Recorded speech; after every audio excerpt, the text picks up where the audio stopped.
বরিশালে TCB ৬০,০০০ family card বাতিলের পর আবার নতুন করে স্মার্ট কার্ড বরাদ্দ শুরু হয়েছে। কর্তৃপক্ষ জানিয়েছেন, পর্যায়ক্রমে নিম্ন আয়ের মানুষদের দেওয়া হবে এসব কার্ড।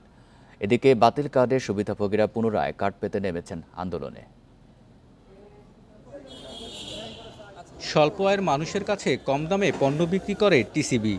তথ্যে গরমিল, নিয়ম ভেঙে একাধিক কার্ড গ্রহণের অভিযোগে বরিশাল সিটি কর্পোরেশনে ৬০,০০০ কার্ড বাতিল করে প্রতিষ্ঠানটি।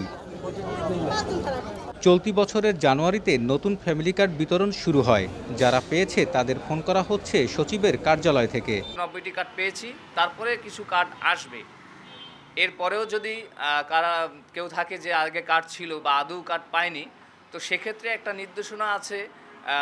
এখনও 100% নির্দেশনা পাইনি, তবে 75% নির্দেশনা পেয়েছি যে তাদেরকে নতুন কার্ড করে দেওয়ার। কার্ড পেয়ে অনেকে সন্তুষ্টি প্রকাশ করলেও বঞ্চিতদের দাবি, প্রতি পরিবারে একটি কার্ড পাওয়ার কথা থাকলেও তা হয়নি। তারা খুবই আন্তরিক, আমাদের কার্ডটা খুঁজে পেতে সহায়তা করছে এবং কার্ডটা অবশেষে হাতে পাইলাম, এই ফ্যামিলি স্মার্ট কার্ড। আমি এজন্য খুবই আসলে খুশি। আমাদের অনেক ক্ষতি হবে। একটা তৈল পাইতে রোজা আইছে সামনে, আমরা তৈল কেনা লাগবে, চিনি কেনা লাগবে, একটা কার্ড দিয়ে তো অনেক উপকার হচ্ছে আমাদের। এদিকে অর্ধেকের বেশি কার্ড বাতিল হওয়ায় বিপাকে ১০৯ জন ডিলার। আর অনেকেই কার্ড বাতিলের প্রতিবাদে নেমেছেন আন্দোলনে। আমাদের লসের সম্মুখীন হতে হবে।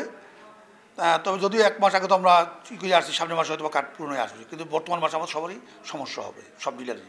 টিসিবি বলছে, যাদের কার্ড বাতিল হয়েছে সিটি কর্পোরেশনের মাধ্যমে নতুন করে নিবন্ধন করতে হবে তাদের। ৩৬,৫৭৪টি smart family card city corporation নিকটে এসেছে। শুধুমাত্র তারাই এই স্মার্ট ফ্যামিলি কার্ডটা পাবে, এবং যাদের কার্ড হয়নি এবং যে শূন্যস্থানটি রয়েছে সেই স্থানে সিটি কর্পোরেশন পুনরায় নতুন উপকারভোগী আবার নিবন্ধন করতে পারবে। জানুয়ারিতে টিসিবি পণ্য পায়নি কার্ডধারীরা, ফেব্রুয়ারিতে তা নিয়ে দেখা দিয়েছে অনিশ্চয়তা। আল আমিন, ইন্ডিপেন্ডেন্ট নিউজ, বরিশাল।